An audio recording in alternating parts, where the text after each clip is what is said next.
Patrimônio Ferroviário, Manual de Conservação, Estação Ferroviária de Iguaracy.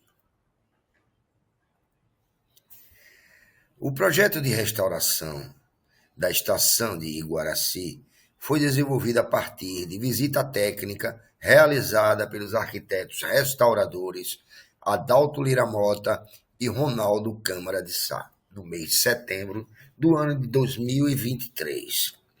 Na ocasião, foi realizado o levantamento fotográfico, arquitetônico, coleta de registros e prospecções com a finalidade de realizar o diagnóstico com a consequente produção do mapa de danos, focando no conjunto dos elementos que compõem a estação. A partir da avaliação, foi produzido um conjunto de orientações técnicas necessárias para a recuperação da edificação. A Prefeitura de Iguaracy vai transformar a estação em um espaço de centro de convivência, um local voltado para a visitação e utilização dos espaços pela comunidade, trazendo a oportunidade de realização de ações e atividades diversas.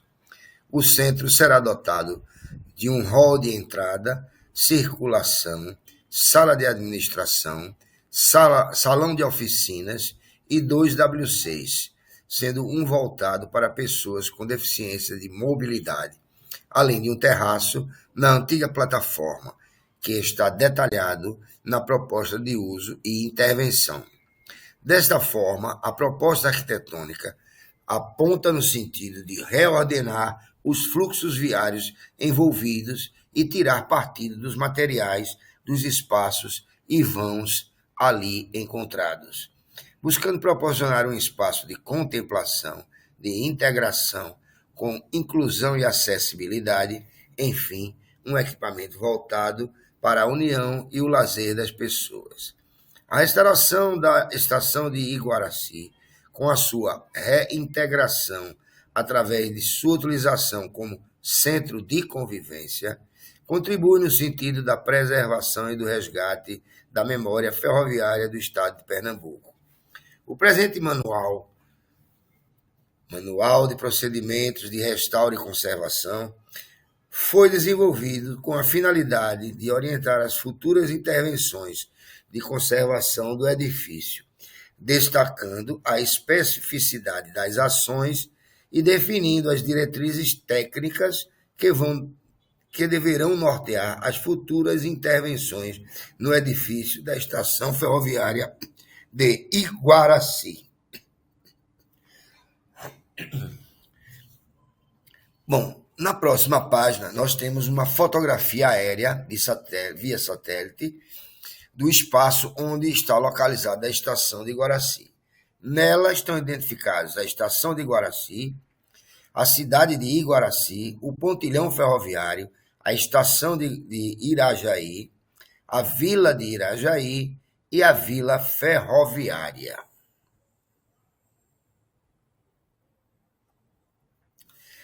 Histórico. As terras onde hoje fica o município de Iguaracy eram primitivamente uma fazenda pertencente a Antônio Rabelo Sonzoni. Naquele local, os sitiantes da região levavam os animais para pastar em regime de troca. Por isso, a propriedade ficou conhecida como Fazenda Logrador. Devoto de São Sebastião, quando o fazendeiro doou uma área onde foi construída uma capela ao santo em 1914, surgiu a povoação. A atual igreja de São Sebastião, padroeiro da cidade, foi construída tendo como idealizador das obras o padre Carlos Cotarte, então vigário de Afogados da Engageira na época. O distrito foi criado inicialmente sob a denominação de Macaco, pela Lei Municipal 22, de 25 de novembro de 1916, e era subordinado ao município de Afogados da Engazeira. Pela Lei Estadual número 421, de 31 de dezembro de 1948, o distrito mudou o nome de Macaco para Iguaracy. Pela Lei Municipal número 84, de 30 de janeiro de 1958, é criado o distrito de Irajaí e anexado ao município de Afogados da Ingazeira. Em 20 de dezembro de 1963, através da Lei Estadual número 4.954, Iguaracy foi elevado à categoria de município autônomo, desmembrado do município de Afogados da Ingazeira. O município de Iguaracy foi instalado a 30 de março de 1964. Esta mesma lei estadual, número 054, de 20 de dezembro de 63, desmembrou de Afogados da Ingazeira os distritos de Iguaracy, Jabitacá e Irajaí, para formar o novo município de Iguaracy. Eis Iguaracy com I. Já a grafia foi alterada por essa mesma lei.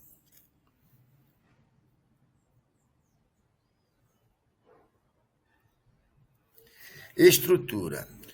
A estação apresenta sistema estrutural em alvenaria portante, vedação de tijolos maciços e revestimento em reboco e tinta com barramento texturizado e friso a meia altura ao longo das 4 fachadas. Preservando muito de seus elementos construtivos, entre detalhes de letreiros e marquise, incorpora uma plataforma em pedra granítica, mantém sua integridade devido à qualidade e resistência do material envolvido. Será necessária uma limpeza geral e remoção de vegetação.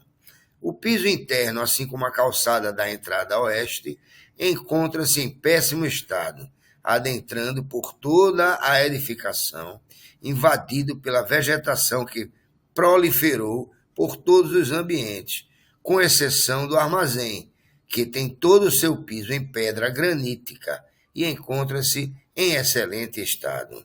O edifício de planta retangular tem os vãos em verga reta, apresentando diversas rachaduras, fissuras e descolamento do seu reboco. Se encontra em um estágio de ruínas devido às constantes depredações. Os elementos de madeira, como portas e esquadrias, não podem ser reaproveitados, nem restaurados, restando apenas as molduras das bilheterias em situação ruim.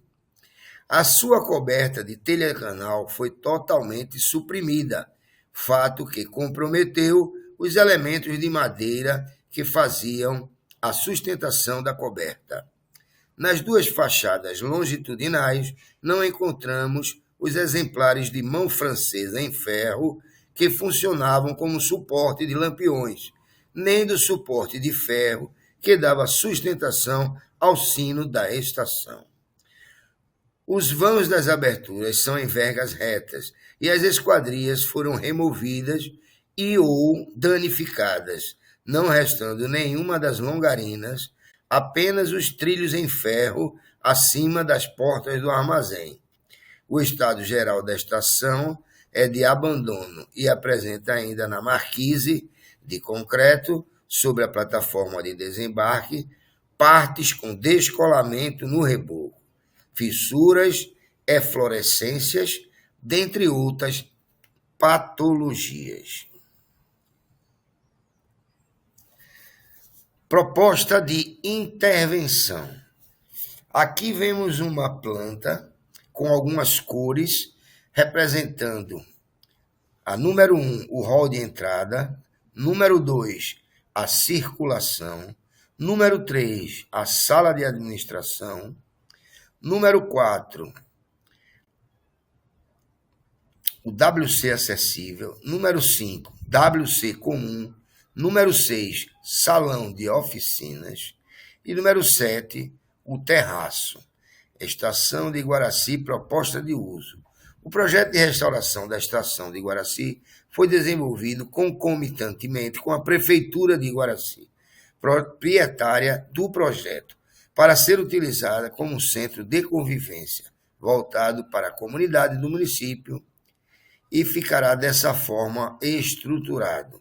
Hall de entrada, circulação, sala de administração, WC acessível, WC comum, salão de oficinas e terraço.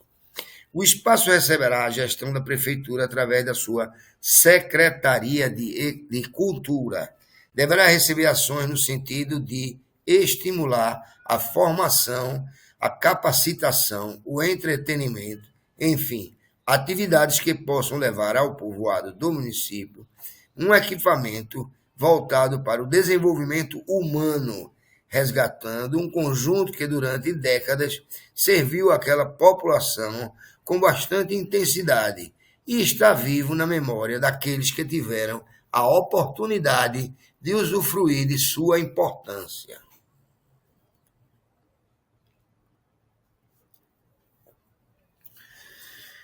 Aqui temos a visão da ficha número 1 e da ficha número 2, Monumento Estação Ferroviária de Iguaracy, Pernambuco. Localização, Distrito de Iguaracy. Na ficha 1 temos o estudo cromático das fachadas, de 26 de abril de 2020.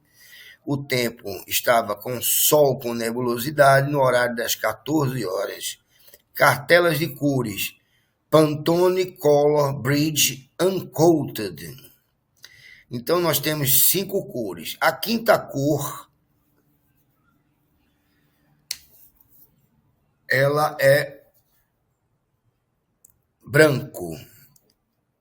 CMYK, C0, M0, Y0 e K0. E vai cobrir a fachada leste.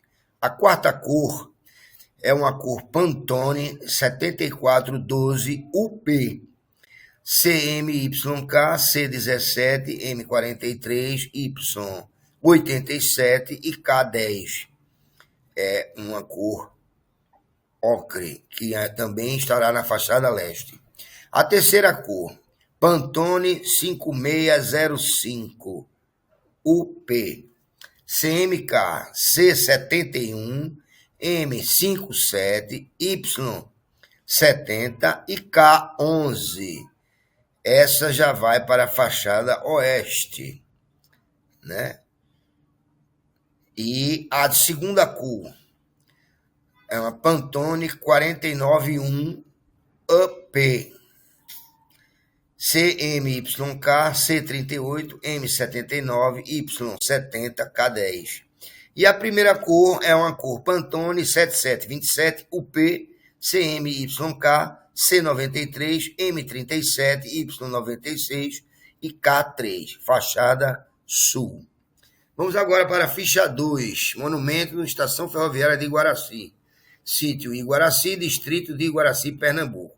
Estudo cromático, paredes internas e portas. 26 de abril, tempo sol com nebulosidade, horário 14 horas, cartela de cores, Pantone Color Bridge Uncoated. Temos aqui 3 cores. A terceira cor é o branco, CMYK, C0, M0, Y0, K0. A segunda cor é um Pantone 7412 UP, CMYK, C17, M43, Y87, K10.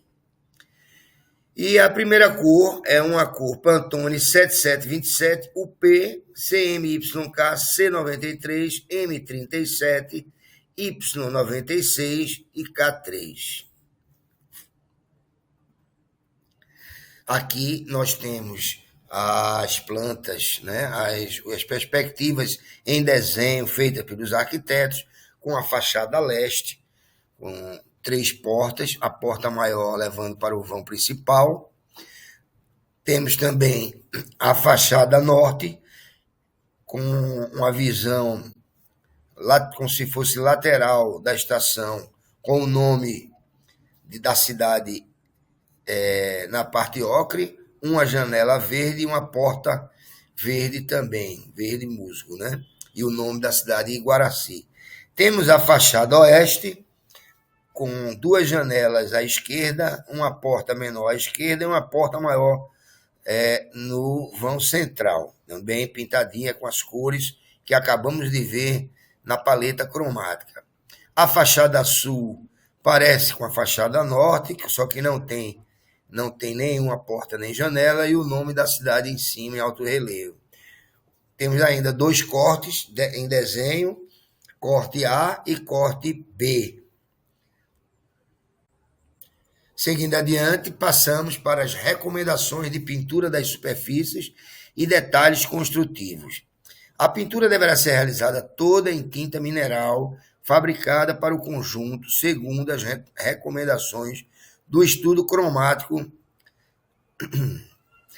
As cores definidas no estudo e as tonalidades do ocre e do cinza para as superfícies e do marrom para os letreiros serão reproduzidas não apenas na busca do tom das cores originais reveladas, mas também respeitando o processo de fabricação original das tintas, e terão seu processo de fabricação reproduzido da seguinte forma: a cal para a pintura descansa na mistura na água limpa e deixa de um dia para o outro, ou pode até usar em seguida, mas sempre agitando bastante a mistura.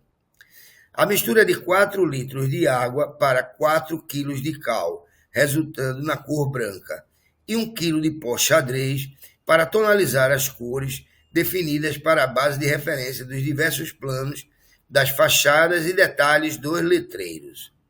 Para 1 quilo de ocre, por exemplo, recomenda-se a seguinte proporção: 1 quilo de ocre igual a 75% de pigmento amarelo, mais 20% de pigmento vermelho, mais 5% de pigmento azul. As demais cores, assim, deverão seguir as recomendações de proporções para os pigmentos, segundo as proporções estabelecidas no estudo cromático realizado. Acessibilidade. A estação de Iguaracy não tem estacionamento na área próxima. Uma outra que se desenvolve ao longo da via próxima é utilizada com essa finalidade atualmente. Da linha é utilizada com essa finalidade em caso de necessidade. Esta e outras orientações direcionam o projeto no sentido de uma intervenção que busca a volta da configuração original do edifício, cuja planta original já incorporava características positivas na utilização dos materiais e otimização de abertura de espaços, vãos e pisos, planos texturizados que privilegiam a mobilidade.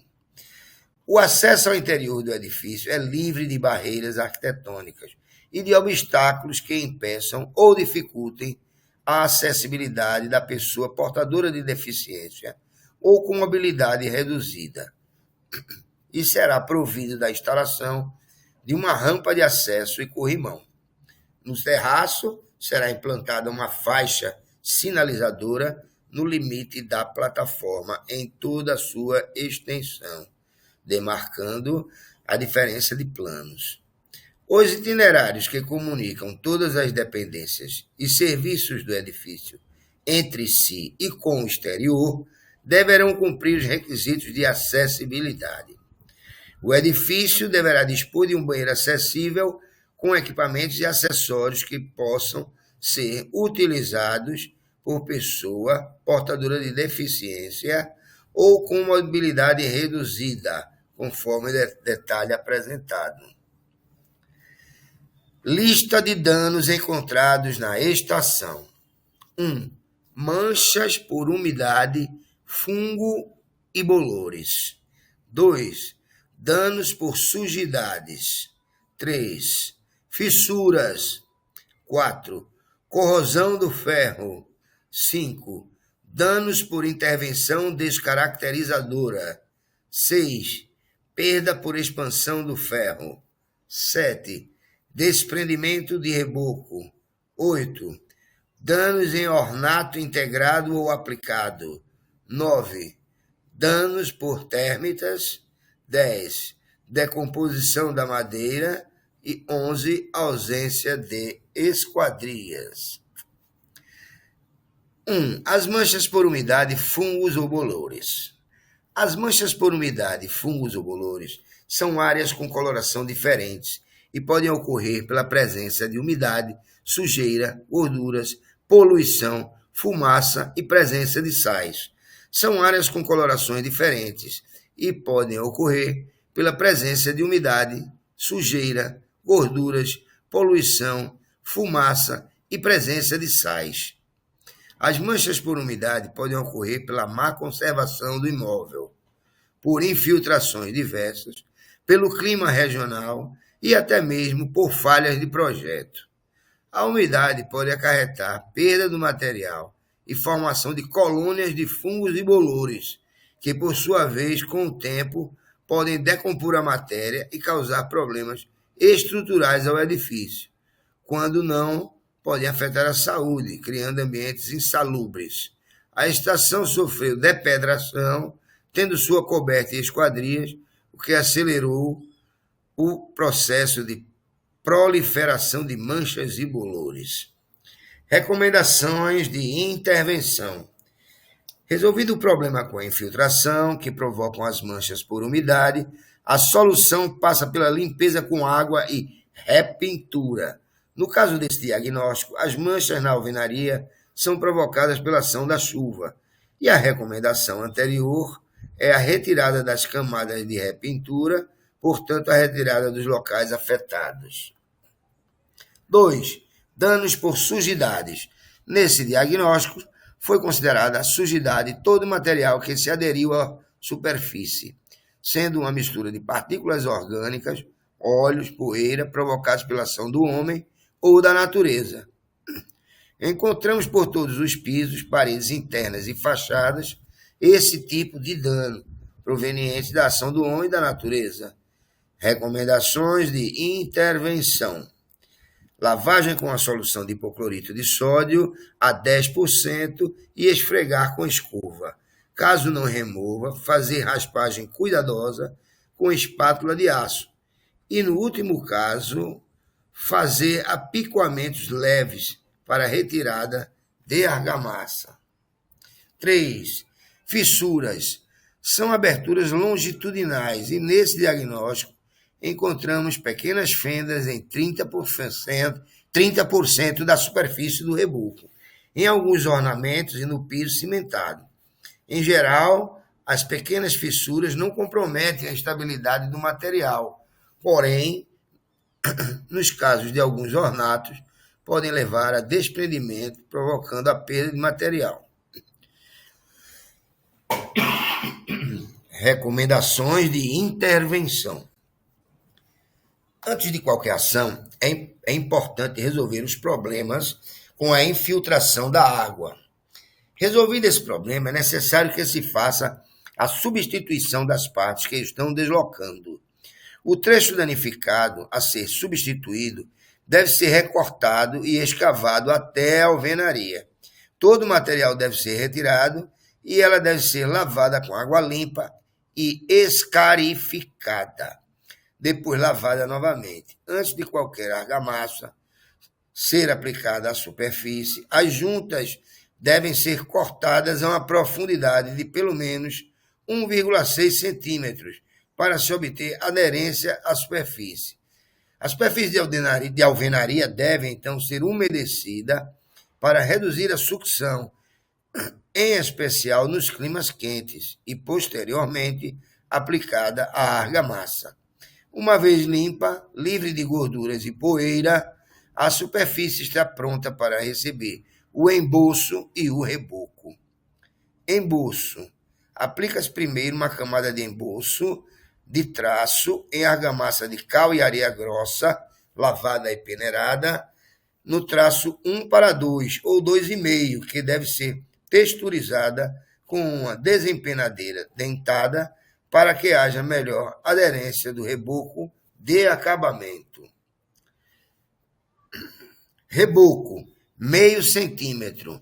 O reboco será uma argamassa de cal e areia fina, lavada e peneirada, de traço 1:3, adicionando água com muito cuidado até obter uma argamassa plástica.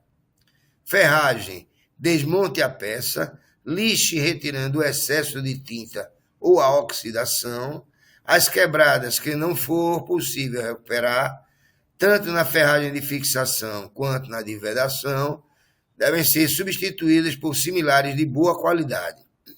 A recomposição das peças de ferro, quando forjadas, deverão ser feitas com a mesma bitola e quando fundidas com o mesmo material. Todas deverão receber, antes da pintura, cera de carnaúba e pintura anticorrosão. Piso cimentado. Limpeza. Limpar mecanicamente as sujidades com escova e água clorada. Retirar os restos de cimento com espátula. Lavar com água pressurizada a baixa pressão, identificando todas as rachaduras possíveis. Rachaduras. Utilizando um cinzel com 1 centímetro de largura, abrir a rachadura em sua extensão. Com uma escova de aço, limpar os restos de concreto e poeira. Aplique uma pequena quantidade de água na extensão da rachadura, de modo que ela fique ligeiramente úmida. Aplicar a argamassa com uma colher de pedreiro e fazer o acabamento com desempenadeira de feltro. Traço indicado. Uma parte de cimento Portland, 3 partes de areia média seca e peneirada, 1:3, amolentar com solução de Bianco na proporção de 1 parte de Bianco para 2 partes de água. Misturar cimento comum ou cimento branco para obter várias tonalidades. 4. Corrosão do ferro. O ferro é uma liga cuja suscetibilidade à corrosão depende de sua composição. Ela é sempre acompanhada pelo aumento do volume do material. A corrosão do ferro é a oxidação do material que pode ser provocada pela umidade do meio. Em geral, perda da película de pintura deixa em contato o metal com os agentes biológicos naturais.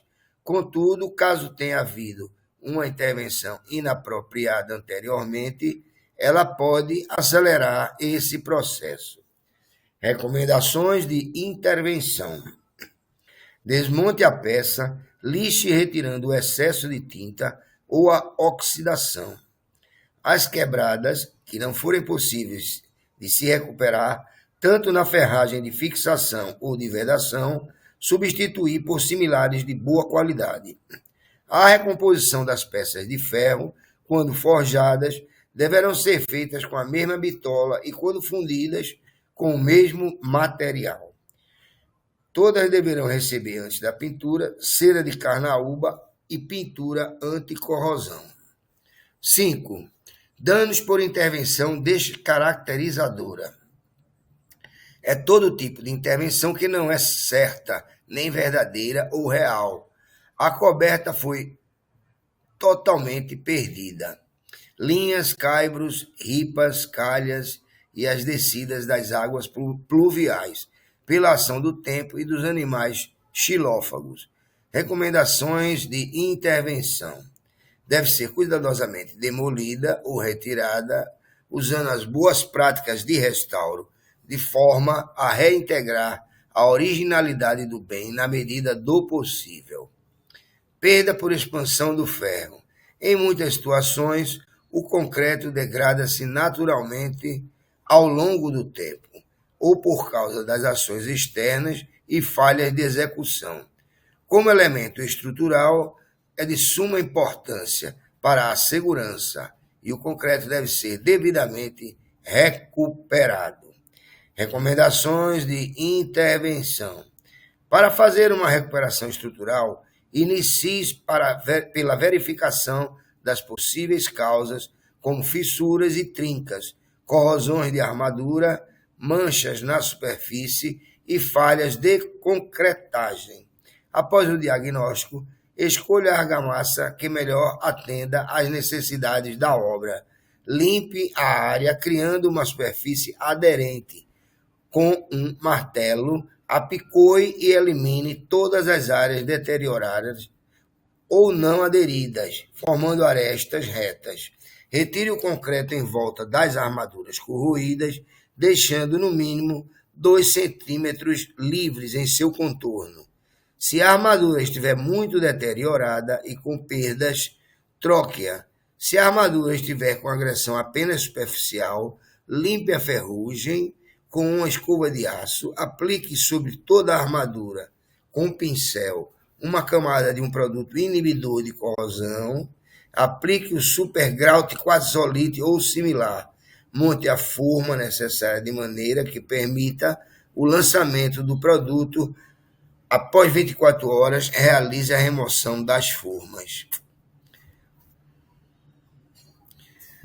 7. Desprendimento de reboco. A causa mais comum para o desgaste do reboco da alvenaria é a infiltração da água. A constante presença de umidade transporta sais solúveis que leva à desagregação da argamassa de reboco.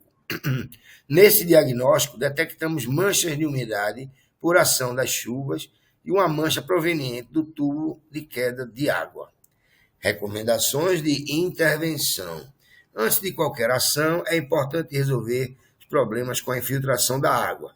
Resolvido, é necessário que se faça a substituição das partes que estão deslocando. O trecho danificado a ser substituído deve ser recortado e escavado até a alvenaria. Todo o material deve ser retirado e ela deve ser lavada com água limpa, escarificada, depois lavada novamente. Antes de qualquer argamassa ser aplicada à superfície, as juntas devem ser cortadas a uma profundidade de pelo menos 1,6 centímetros para se obter aderência suficiente. A superfície de alvenaria deve, então, ser umedecida para reduzir a sucção, em especial nos climas quentes e posteriormente aplicada a argamassa. Uma vez limpa, livre de gorduras e poeira, a superfície está pronta para receber o emboço e o reboco. Emboço. Aplica-se primeiro uma camada de emboço de traço em argamassa de cal e areia grossa, lavada e peneirada, no traço 1:2 ou 2,5, que deve ser texturizada com uma desempenadeira dentada para que haja melhor aderência do reboco de acabamento. O reboco de acabamentos, 0,5 centímetro. O reboco será uma argamassa de cal e areia fina, lavada e peneirada, de traço 1:3, adicionando água com muito cuidado até obter uma argamassa plástica. 8. Danos em ornato aplicado ou integrado. A causa mais comum para o deslocamento do ornato é a infiltração da água. A constante presença da umidade transporta sais solúveis que leva à desagregação de argamassa, também pela oxidação e expansão da ferragem. Neste diagnóstico, detectamos manchas de umidade por ação das chuvas, pois a edificação passou um longo período sem coberta devido ao vandalismo. Recomendações de intervenção. Ornatos aplicados. Retirada de forma para confecção e consolidação de ornatos com argamassa de cal e areia fina, lavada e peneirada de traço 1:3 e estruturação com material inoxidável. 9. Danos por térmitas. O ataque da madeira por agentes biológicos só existe se houverem condições favoráveis ao desenvolvimento destes. As térmitas subterrâneas são insetos sociais que vivem, em geral, no solo em colônias numerosas, compostas por reprodutores, soldados e obreiras. Atacam madeira úmida, teor em água geralmente acima de 20%, e preferencialmente em contato com o solo ou na proximidade, utilizando-a como alimento e como abrigo. A identificação de um ataque por térmitas subterrâneas é frequentemente feita apenas numa fase adiantada da infestação pela detecção de galerias ou tubos característicos no exterior dos elementos atacados. Recomendações de intervenção. No caso do cupim de solo, temos que fazer uma barreira química em volta de todo o local infestado, com perfuração por broca de 30 centímetros de comprimento e distância de 30 centímetros da base principal do local tratado. Logo após perfurado, é injetado o produto cupinicida e tampado com silicone os pisos furados. Também pode-se utilizar o sistema de iscas na região tratada, onde será monitorado mensalmente. A isca normalmente é levada até a rainha e possui um produto específico que impossibilita o desenvolvimento do exoesqueleto desses insetos. Assim, não conseguirão crescer e morrerão. 10. Decomposição da madeira. A madeira é um material orgânico constituído de celulose retirado das árvores e possui várias espécies. É de grande utilidade, porém de fácil combustão. E se exposto ao sol e à água, sem proteção adequada, pode deteriorar rapidamente, além de atrair fungos e insetos. As medidas a serem tomadas são de ordem preófagos